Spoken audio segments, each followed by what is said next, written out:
be or not to be? That is the question.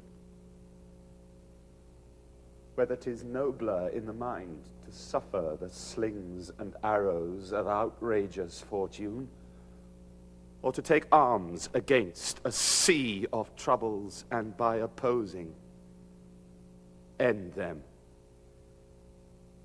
To die, to sleep, no more,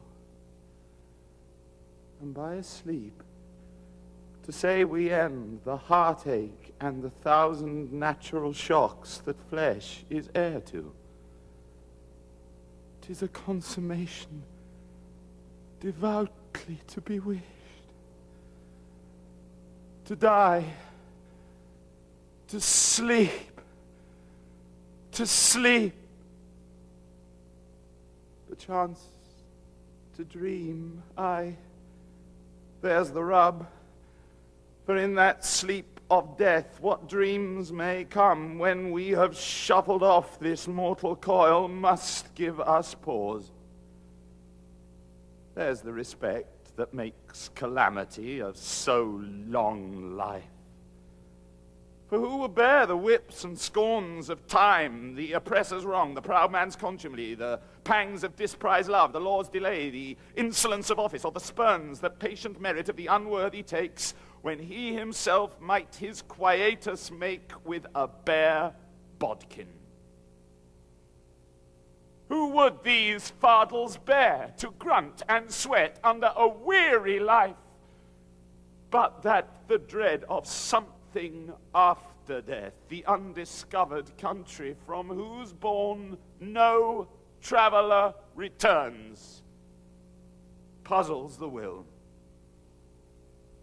and makes us rather bear those ills we have than fly to others that we know not of. Thus, conscience does make cowards of us all. And thus the native hue of resolution is sicklied o'er with the pale cast of thought, and enterprises of great pitch and moment with this regard their currents turn awry and lose the name of action.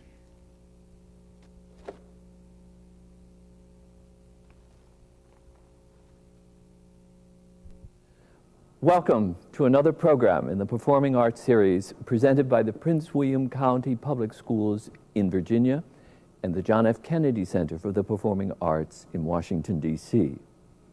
My name is Jack Carr.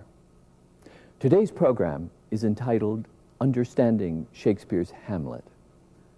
Our guests for this program are members of Great Britain's Royal Shakespeare Company, whose modern dress production of Hamlet, directed by Matthew Warchus, played recently at the Kennedy Center.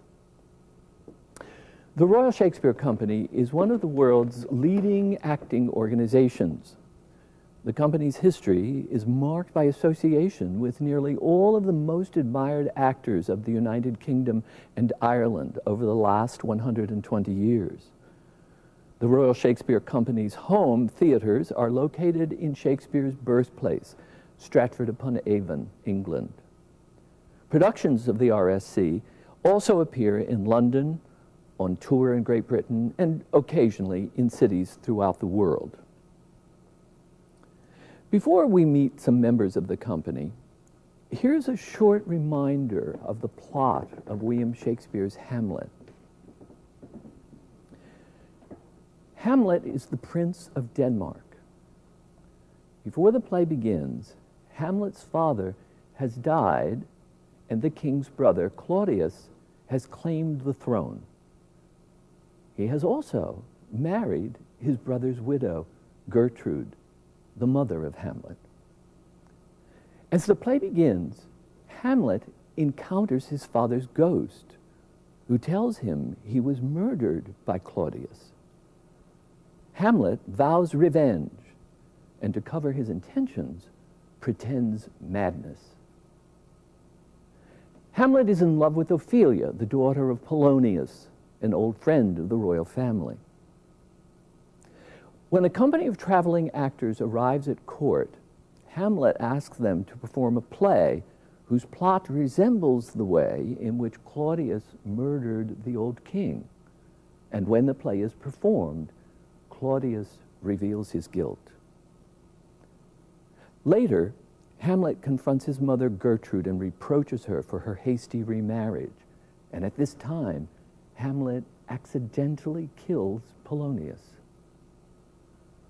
Claudius orders Hamlet to go to England, where he plans to have him murdered. And Ophelia, now overcome with grief at her father's death, becomes deranged and drowns herself.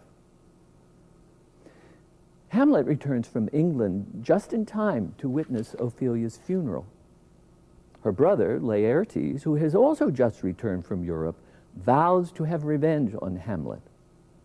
And Claudius persuades Laertes to fence with Hamlet using a poisoned sword. This plan backfires when Laertes himself is killed. Gertrude mistakenly drinks from a poisoned cup intended for Hamlet and dies. Hamlet, also wounded by the poisoned sword, kills Claudius before he too dies. Now let's meet some of the people who play important roles off stage as well as on in the Royal Shakespeare Company's productions. Simon Ashe is the production manager of the current production of Hamlet. And Jane Pohl is the production stage manager. Welcome to you both. Thank you. Thank you. We're glad you're here. It would be very helpful, I think, if we knew what it is that a production manager does and then what a stage manager does. Can you start, Simon? Yes. A production manager is responsible for getting the scenery and the costumes and the props built for a production at the beginning of this production's life. And does that mean then that as one of the collaborators that are involved in all of the making of theater, that you are then from the very beginning involved with the director and the designers? Very much so. I'm probably the first person to get at the idea of the production, what it's going to look like from a technical point of view. And I work very closely with the designer to interpret and realize what he wants to see on stage. Can you tell us anything about the process that happens that leads the director and the designers to come up with the idea that you get finally to see? They work together, the director and designer, to come up with an idea, and the designer will interpret that and produce a cardboard model, sometimes just in white card or sometimes fully painted to scale. And for this particular production, was there anything unusual, anything more complicated about the making of the decision about what it was to look like? I think they wanted the feeling of space. They wanted a larger than normal feeling of space on the stage, great width to the space, and they wanted some epic features. Epic? What do you mean by that? Large scale, a huge scale window in the back wall, for instance. There is also something about this production that's fairly cinematic, isn't there? We use a video projector to project a film onto the scenery at the beginning and the end of the play. And what is the purpose of that film? This shows Hamlet as a child playing with his father.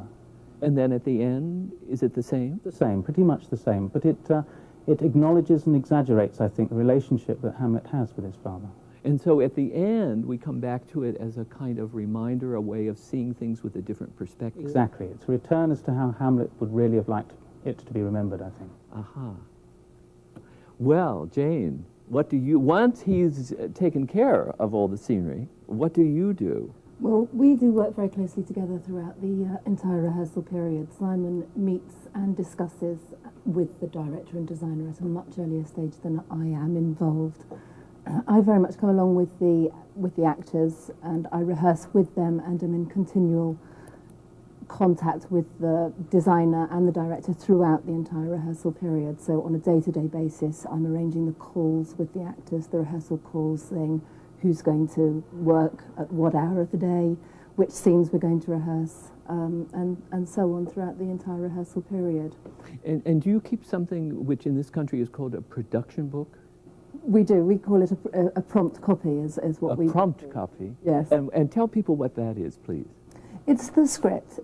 It's the script of Hamlet, and it has every single move against every single line of the dialogue. When you say move... The actor's moving from, say, an actor stands, or an actor crosses across the stage from stage left to stage right, or if an actor enters or exits the stage. It's a record of absolutely everything that any actor does throughout the entire show. But part of the reason why I ask you that is that I had a student say to me not too long ago, "You mean they just don't go where they want to go?" Well, in rehearsal room, it's an experiment. We try it, all sorts of things. The actor will have an opportunity to try things out. The director normally has a very good idea of what he wants, and depending on the director, he'll let the actor feel their way. And if he believes the actor is doing a better job than he can, then fine. But invariably, you'll find that a director will just let them go and then just bring them back again to what his vision of the piece is. What I've heard both of you say, in other words, is that the business of making a play, of deciding, of looking at the text and seeing what the sense of it is, and then finally getting it out onto the stage in front of an audience, that all of that involves choices, that it isn't all set, that one can do with it what one finds as the intelligent thing to do with it. Is that right? Very much so. I mean, if a director or actors or a group of theatrical people were only to do a production of Hamlet in one particular way, well, you know, in a way, what would be the point of going to see more than one show of Hamlet? It would all be the same. All the same. So, and one of the choices made here was to present Hamlet in modern dress. That's right.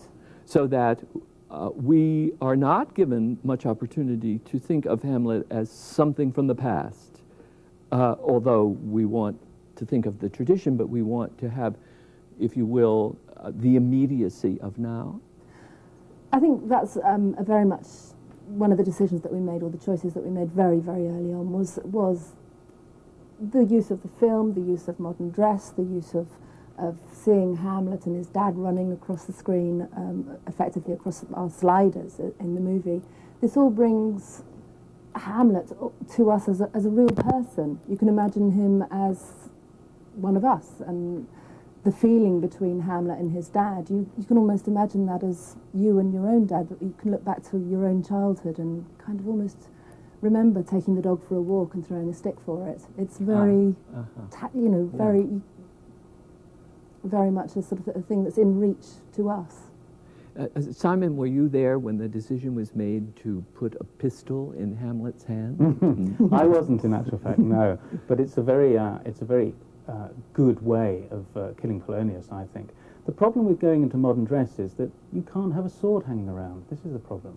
So a pistol was a very good solution. But indeed, the fencing at the end of the play is also a very good way of keeping close to Shakespeare's text and the feeling of the text and what he was writing about, but making it appear correct in that period.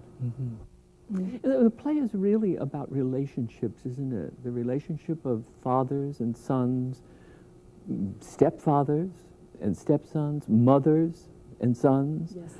lovers, Yes. enemies. Matthew Warchus described it to me as a family drama once. A family drama. Yes, because we were discussing this, the hugeness of the set, and then the bringing down the focus onto this little area downstage with the little office or the little bedroom and so on and so forth.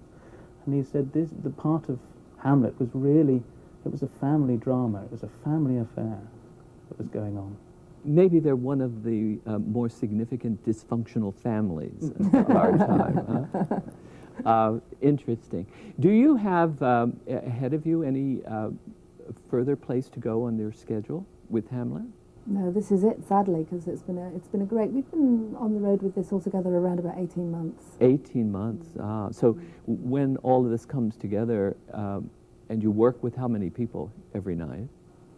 Well, we have 16 in the cast itself, and then we have 8 of our own boys who've come out on tour with us. But we You mean people backstage? backstage. I'm Yes. sorry. So that's 24 already.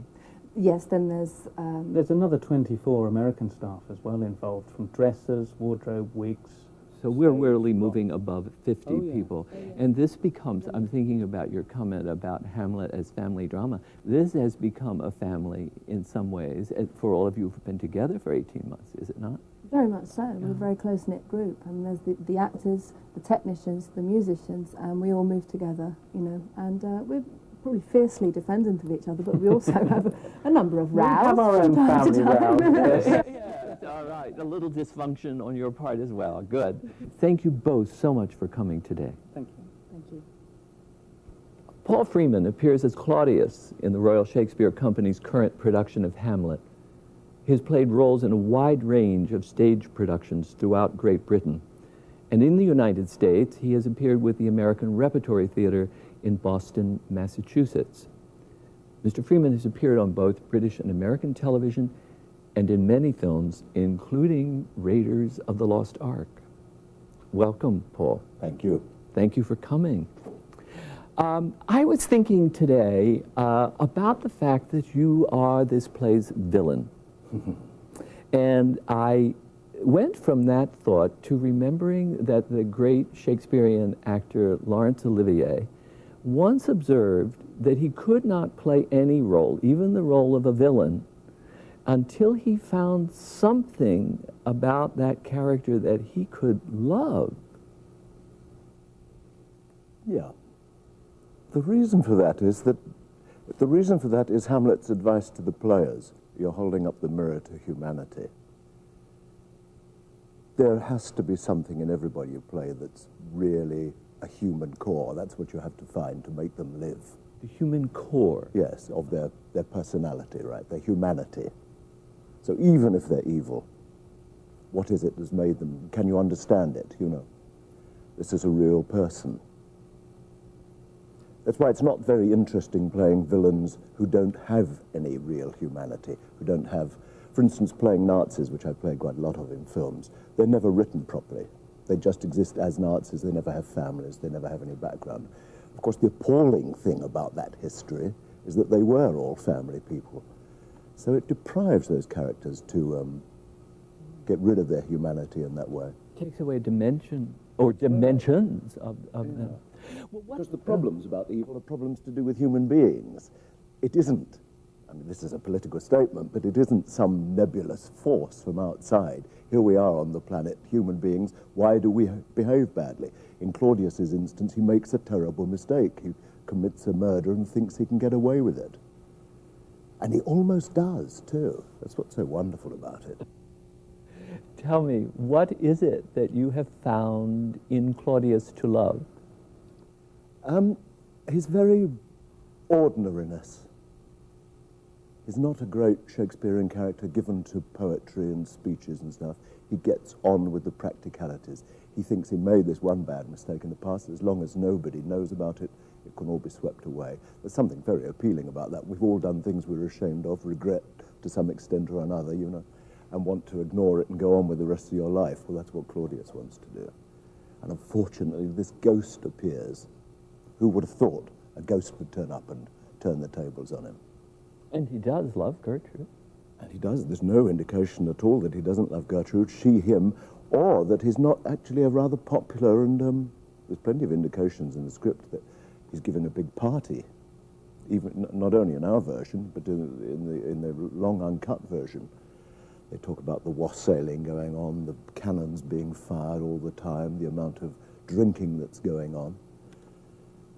I think he was probably a very popular king, much more popular than his rather dry stick of a brother that he'd got rid of, you know. You're changing my whole mind about Claudius. I will see it with entirely different eyes the next time. There's no indication anywhere in the text that anybody else cares about the previous king, the previous Hamlet, at all, except for his son.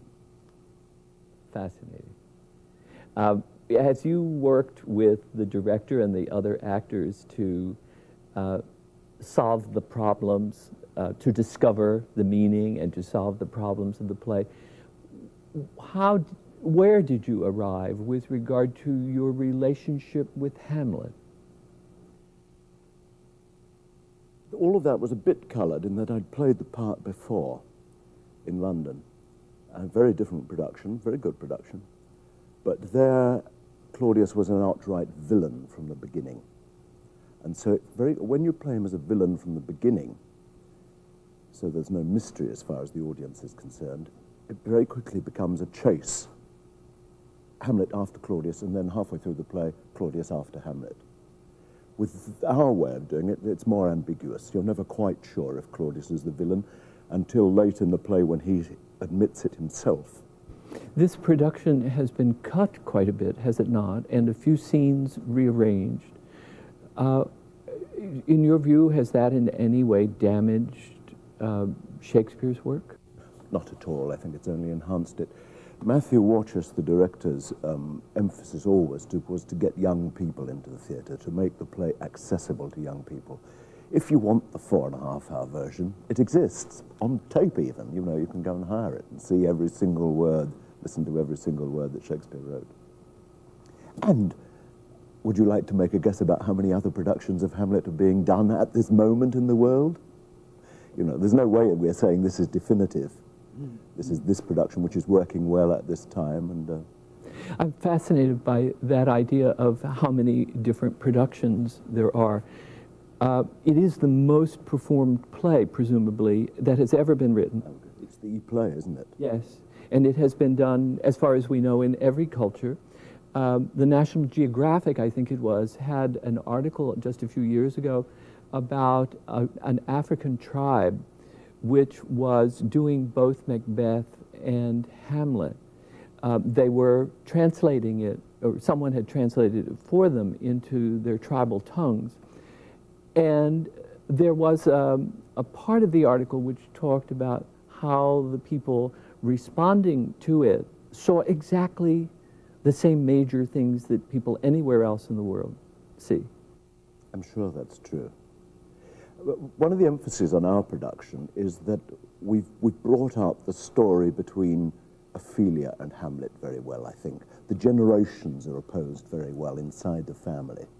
So when young people come to see this production, they latch on immediately to how appallingly the younger generation are being treated by the older generation. And that's a wonderful way in to the story for them. Language is an issue for an awful lot of people who read Shakespeare or encounter Shakespeare for the first time. As I listen to you speak, it seems to me as though you must have been born speaking Elizabethan English. You only think that because you're American. I actually think American language is much nearer to English at Shakespeare's time than the way we speak in England now. The way we speak now is riddled with class, which didn't exist in Shakespeare's time.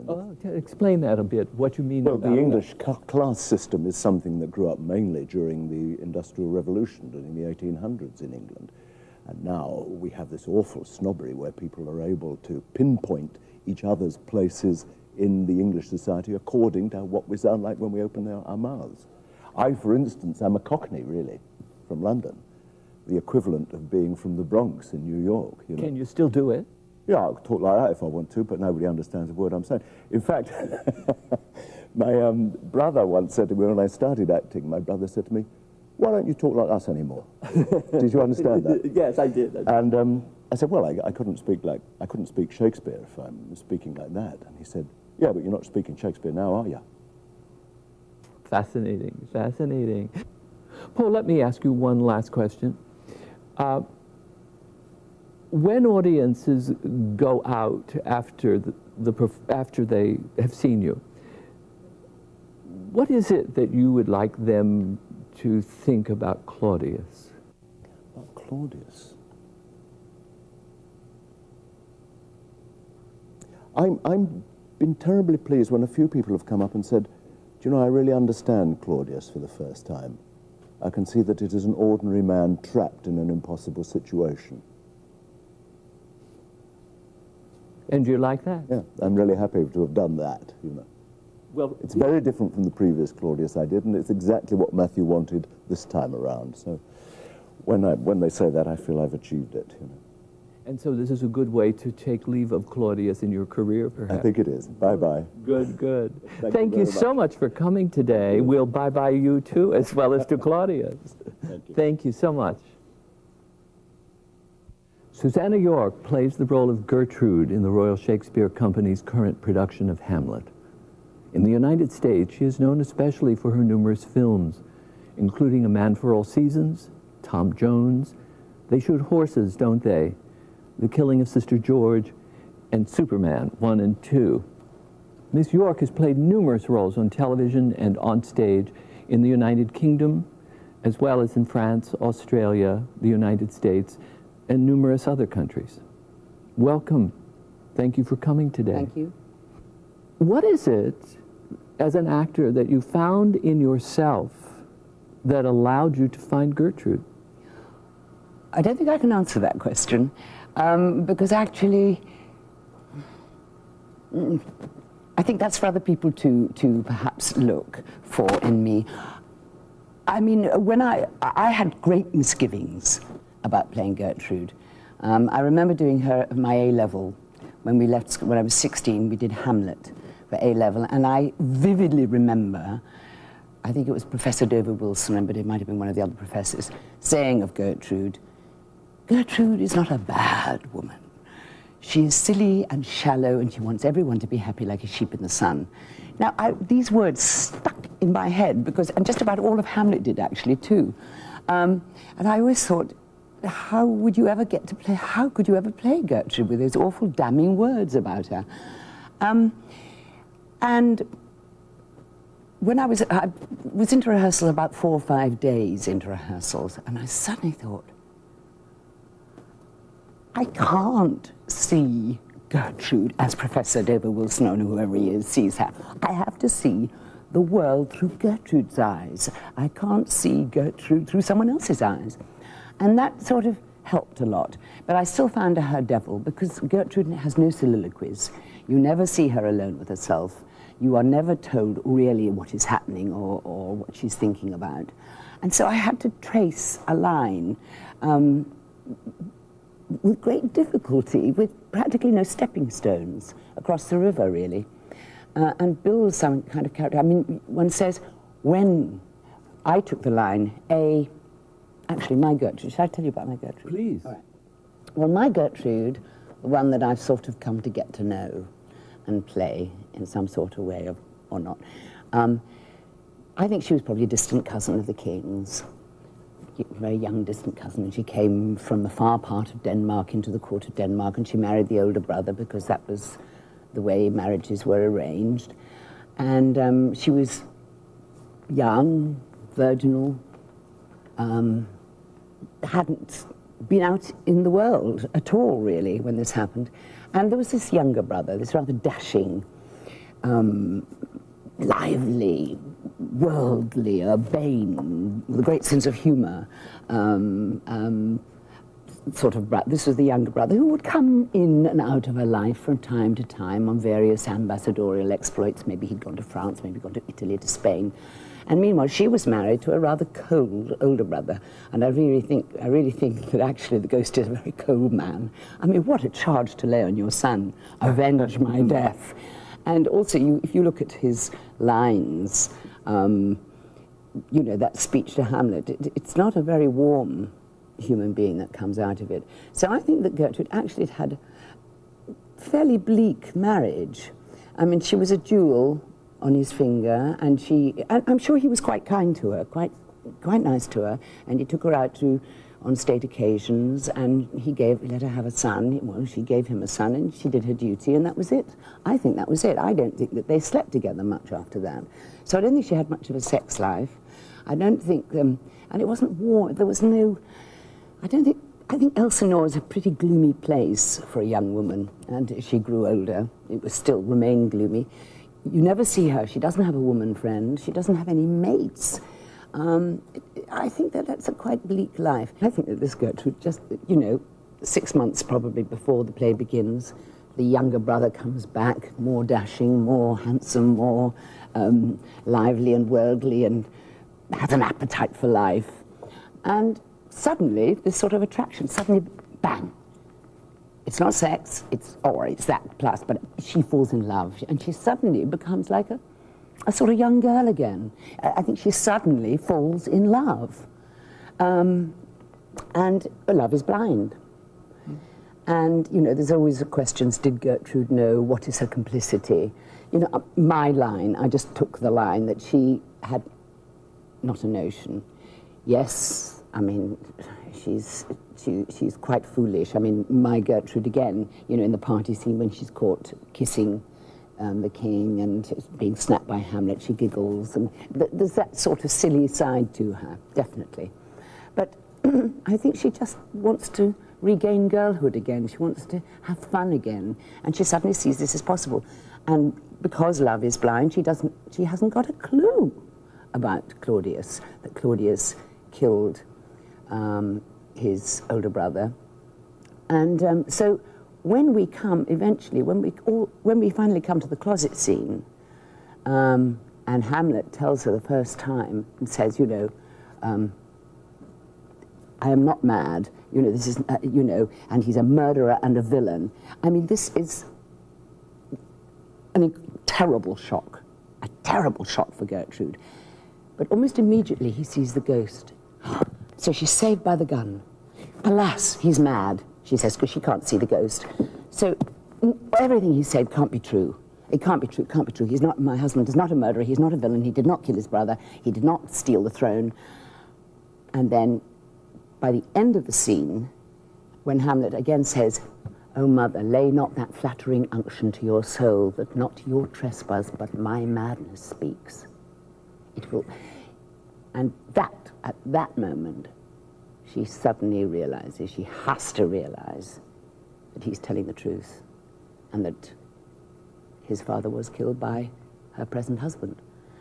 And of course, this is horrendous. You don't fall out of love, bang, like that straight away, but suddenly she's confronted with the fact that he's a murderer and has murdered her first husband. And also, because then there is no time at all, you see, and this is one of the things that I found so fascinating and so difficult to play out. How on earth can she say, how on earth can she be on Hamlet's side at the end of that scene and say, "Be thou assured, if words be made of breath and breath of life, I have no life to breathe what thou hast said to me"? How can she say that? And then in the very next breath, Claudius comes in and says, "Where's Hamlet?" And she says, "Mad as the wind and sea, when both contend which is the mightier," in his lawn. And she proceeds to tell him about the death of Polonius. Now, I couldn't figure this out at all. How can she be this double-dyed? But I realized, again, you know, this is my line I had to make because she doesn't have the words to do it. But she has about 3 split seconds in between the time that Hamlet takes off the body and the time that she realized she's confronted by this photograph of this murderer, and this man that she's loved who's a murderer. Her son has, you know, killed somebody, killed Polonius, and her husband is coming in, and he's going. What is Claudius coming in for? Claudius wants to know what Hamlet has said, what Hamlet has told her, and she's sitting there absolutely jittering. What am I going to say? How can I save Hamlet? How? Because she knows that if Claudius knows that that Hamlet has told her everything, then Hamlet has, you know, not a cat's hope in hell of staying alive. Is going to be done away with. So she just has this moment, and she thinks, "What is it?" And then she sees the blood stain, the guy pointing to the blood stain where Polonius was. She sees Claudius sees it. She says, "Oh Christ, he knows. There's no way I can save him. And I'll go with him." And I'll say, "Yes, you're quite right. He's mad. He's mad as the wind and sea." Of course he is, because yes, and in his lawless fit, he heard and he killed somebody because. You know, it's going to be discovered, it has been discovered that Polonius has been killed, and it's quite clear he's been killed by Hamlet, so there's no way she can save that. So the only way that she can buy time is to tell him, and to seem to go along with him, and say, "Yes, you're right, you know, he is mad." And the rest of the play, gradually, slow, is that kind of divorcing herself. There is one more crucial moment, I think. Well, there's 2 crucial moments. There's the moment when Claudius says, "Oh, Gertrude, Gertrude, when sorrows come, they come not single spies, but in battalions." And he tries to make an approach to her in this production. And she can't. She actually can't. And also at the very end of the scene, of the closet scene, he says, "Come away." And I asked Matthew, I said, "Look, please, can I not go with him? Can I go in the opposite direction? I just don't feel that she would go with him." And then he says, "My heart is full of discord and dismay." And instead of going with Claudius at that moment, she goes off in another direction. Then the other crucial moment is when he says, Gertrude, when sorrows come, they come not single spies, but in battalions. That is another moment when... And there's one more moment when he's with Laertes, and he's told Laertes that not he, but Hamlet is responsible for his father's death. And that, of course, is a terrible moment for Gertrude, because she knows it's true, and what can she say to Laertes? And then he says, Laertes says, "All right, well, I'll come and listen to what you have to say." And then Claudius says, "And where the offence is, let the great axe fall." And when Gertrude hears that, she knows that he's going to kill Hamlet.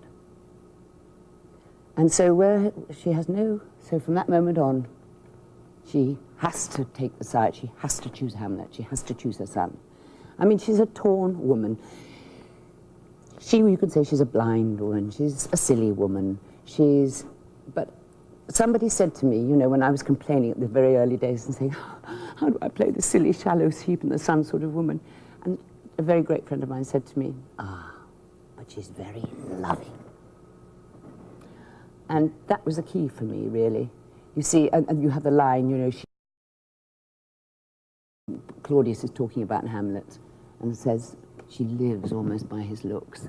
And she does. I mean, Hamlet is her world, her only son, and then Claudius comes in and suddenly her youth seems to be back for a moment, she's in love, and then she has to choose. Thank you for giving us wonderful insight to your Gertrude. It is a wonderful performance that you're giving, and it's very interesting to hear you talk about finding the lovingness in her. And as an audience member, I can tell you that I felt that. Thank you so much for coming today. It's a pleasure. Most appreciated. Good. Bye-bye. Bye. Derbhle Crotty plays the role of Ophelia in the Royal Shakespeare Company's production of Hamlet. Dublin-born and raised, Miss Crotty has played in numerous stage productions in Ireland, Scotland, England, and Australia. She's also performed in many radio dramas and television productions. Welcome, Derbhle. Thank you for coming. Mm-hmm.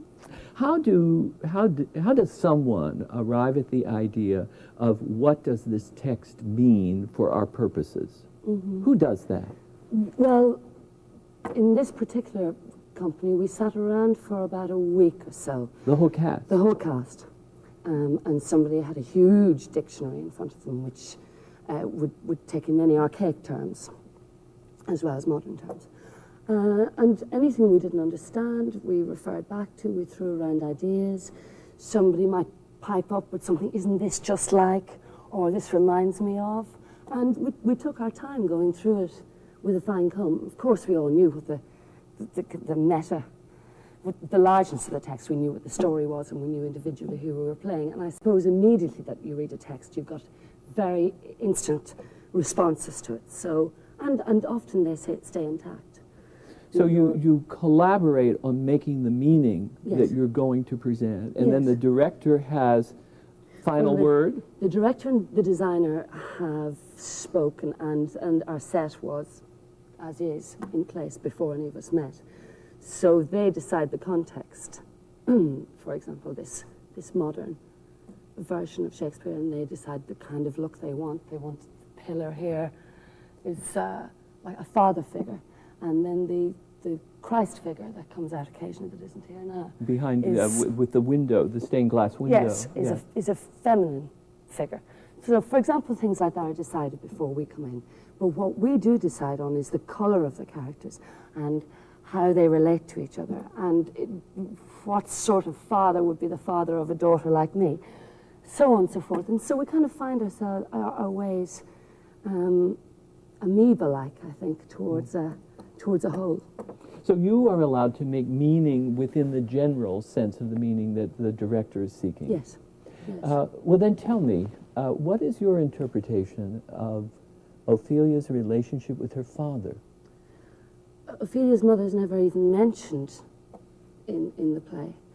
And there are so many different interpretations. In this particular one, I think she's very dependent for advice, guidance, for worldliness on her father, and really hasn't come to know the world, hasn't experienced the world outside of this really male-dominated court. And so that when he dies, in my interpretation of it, I think that really sends her over the edge, because she has lost any degree of certainty in what is becoming a hugely uncertain world for her. But I think even from the beginning, there is a flaw. She's slightly damaged goods from the beginning. Ah, in what way? In the sense that she isn't her own woman yet, and that she depends on others, or that others use her as a pawn, I think, in their machinations. And I think the fact that she doesn't have the kind of the tenderness, perhaps, of a mother figure leaves her over-reliant on others. Mm. It's interesting, isn't it? Your whole family, as far as we know from the text, are wiped out in the course of this play. Absolutely. And you are all people who, in one way or another, are sort of in the wrong place at the wrong time. Absolutely. Bystanders. Yeah. Innocent bystanders who are... Well, practically, I suppose Polonius involves himself with the Hamlet's business. I don't even know what Hamlet's family is. But he does, I suppose, involve himself. But certainly Laertes and Ophelia are young, yes, accidental bystanders, really. Do you think that your Ophelia actually drowns herself, or could she possibly have just gotten to pun on some stuff we've been talking about? Could she have gotten in over her head? Yes, I think so. I mean, it's very hard to know about the actual act of suicide, at what stage anybody that attempts suicide actually intends or realizes what they're attempting to do. I think that there's a phrase that Gertrude uses in the Willow speech where she says, incapable of her own distress. And to me that sums up madness and possibly the suicide of Ophelia, that she is incapable of helping herself out of this situation. And to me, madness or depression is just that. It's a trap that you cannot find the exit, that you're caught in a world that to others is an unrealistic world. Yeah. You've been doing this for how long?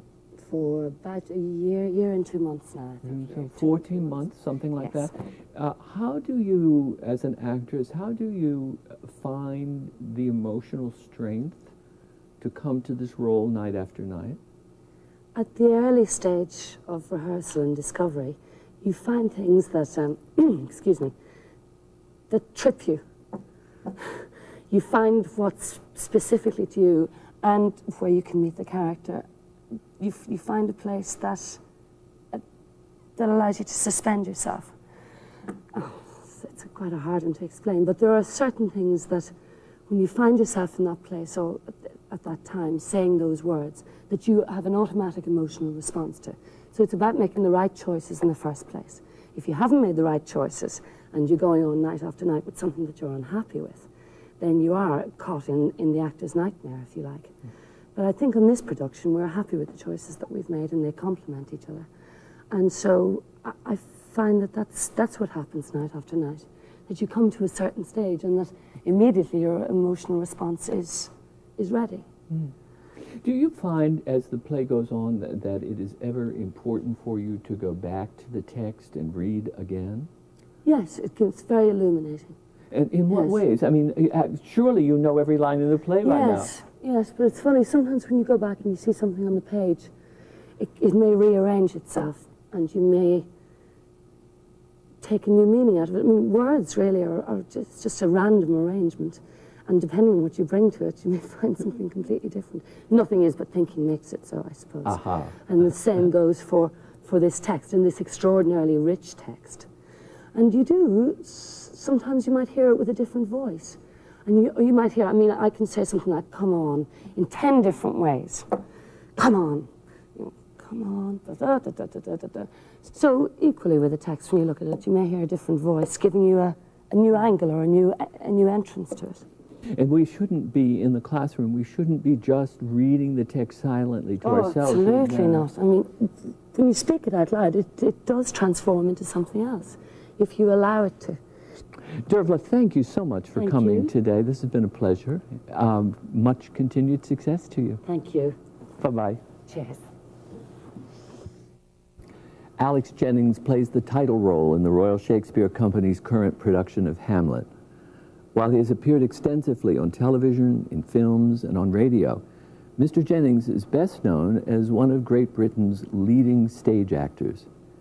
He last appeared in the United States, in New York, and at the Kennedy Center, doubling in the roles of Theseus and Oberon in the Royal Shakespeare Company's production of A Midsummer Night's Dream. Welcome. Thank you for coming today. Thank you. I want to ask you what you think of an idea that I've come across that says that Hamlet, the play and the character, are the Mona Lisa of drama. He smiled enigmatically.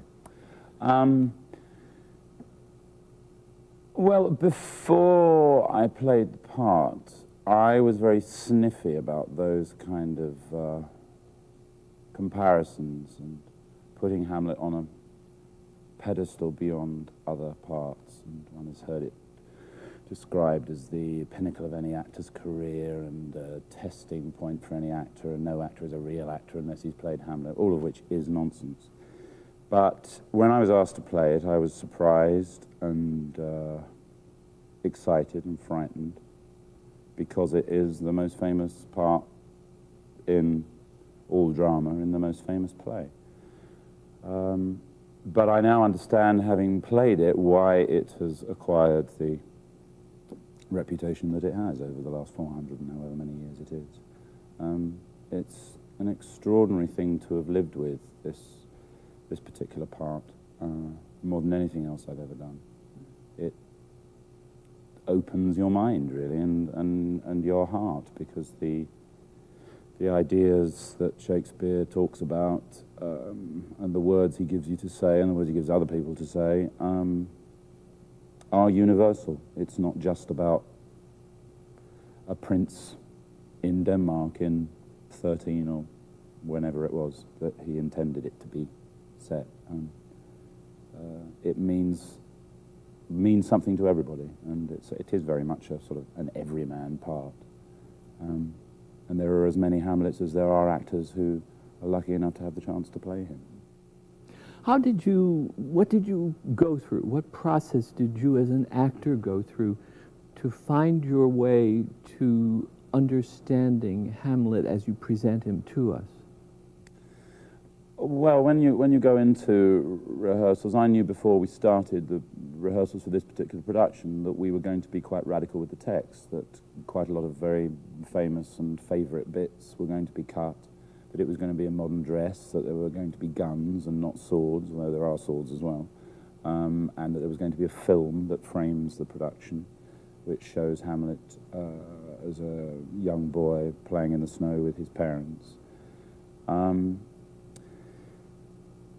Preparation is difficult to say. You just have to be as open as you can to those words and let them work on your imagination and your feelings. And they are so extraordinary that you also respond in different ways on different days. You mean even now? Yes, absolutely. And I've been playing it for over a year. It changes. Now that's also a tribute to just the rehearsal process we went through and the security that we all feel, that we all have in this particular production. We feel able to invent and to change things. Some people refer to Hamlet as the melancholy Dane. Is that your point of view? No, it isn't. I think he's... well, having said that, I think perhaps what we understand now as melancholy is not perhaps what Shakespeare intended. And I got very worried during performances at one point when I said to Matthew, I don't think I'm being melancholy enough. And my view of melancholy was sort of Rodin's thinker in a floppy shirt and somebody thinking and brooding and being desperately sad and not being able to cope with that. Actually, the roots of the word are in causeless anger. But that's actually what the roots of the word mean, which I didn't know. So that made me... I felt all right then, because I'm actually quite an angry Hamlet and quite an active one. And I think he's constantly responding to the situation that he's in. He's always... his mind is startlingly open to anything that anybody throws at him, and he's trying to make sense of this appalling task that the ghost of his father, whatever that means, has given him. And he's constantly questioning that as well, right up until the end of the play, I think. Even though he gets proof, as he sees it, of Claudius's guilt, there's a constant battle for Hamlet trying to make sense of this thing that this spectre has told him to do, to avenge his death, and whether or not that is the right course anyway for him to go on. I mean, there's a huge moral dilemma of what is revenge, what does revenge mean. Is it principally because of those ideas that your Hamlet has trouble doing something about what he thinks he should do? Yeah, because he doesn't know whether it's the right course. It's not the tragedy of a man who couldn't make up his mind, which is what some people have called it. I don't believe. There are always very good reasons why he doesn't act on these instructions, it seems to me. Mm-hmm. With regard to language, because language is one of the things that so many people who are new to Shakespeare stumble over, has that always come easily to you? No, nor does it still. You know, it's hard work to get your head round the complexity of some of the thoughts, but then again, the simplicity of it is mind-boggling. I mean, I've worked a lot on the sonnets as well, and they're not, they are not archaic pieces of literature, and it's so important not to think of them as that. The reason we still read them and the reason they still affect us, and I've seen it affecting people of all ages, these plays, and I've done quite a lot, and as I say, worked on the sonnets as well, is that they're not just plays about King Richard III or King Lear or the Prince of Denmark. Those things in themselves aren't very interesting, but what he addresses in his writing is something that can touch, whoever we are in 1998, 1999, on and on and on. For people who, regardless of their age, for people who are coming to Shakespeare for the first time, do you have a particular word of advice? To try not to be frightened by things that you're told to look for in them, whether it be metaphors, similes, repetitions of words, but to try and respond to it like you would a piece of music, whether it be Frank Sinatra or Mozart or the Verve.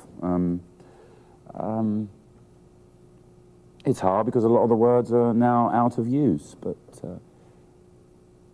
I think to be open-minded about it and not to think that it's not for you, if you can kind of get beyond that. I mean, it's hard to be sort of particularly practical about it, because in my experience, I saw my first Shakespeare production when I was 16, a long time ago, in America, was my first experience, at Stratford, Connecticut. And in my sort of early, and still even now, it takes me a while when I'm watching a Shakespeare play for my ear to adjust to what's happening. If you could have your idea of the perfect audience, what would that audience be? I don't know what they'd be. The most thrilling experience I've ever had was in New York, playing we were playing in a very big theatre, over 2,000 seats, and it was full of New York school kids, and that was a fairly terrifying prospect. That was for Hamlet? It was Hamlet, yeah. And it was one of the most exciting performance I've ever been involved in. It was like being on a roller coaster. And they were responding to us, and we were responding to them, and they were absolutely into the story. And their response was raw and visceral, and they really got it. You know, it wasn't a piece of 450-year-old stuff written on a parchment in funny writing. And that was thrilling. They were absolutely getting it. And they may not have understood every word, but they got the situation and they got the music of the play. When people go out of the theater after the performance, what is it that you would like them to carry away in their thought about Hamlet? Not about you, but about Hamlet. That there was somebody who was sort of fighting all the time, fighting himself and fighting everybody else and fighting the situation he was in and questioning all the time everything that was happening to him, and not going down a particular path like some of the other characters in the play do, without questioning why they're doing it. He's always in his head has got an opposing view about a choice he's making or the way he's responding to a particular person. And what would you like them to think about you? Can I say that? Can I say I wasn't too old. That you were marvelous. Indeed. Yes. And you are. Thank you. Thank you so much for coming today and sharing some ideas about this. May you wave for a very long time. Thank you very much. The Prince William Network and the John F. Kennedy Center for the Performing Arts are pleased to bring you the programs in the Performing Arts series. You may want to stay in touch with the Kennedy Center's website, which appears on your screen. Until next time, make your lives richer by making the arts a part of your life every day.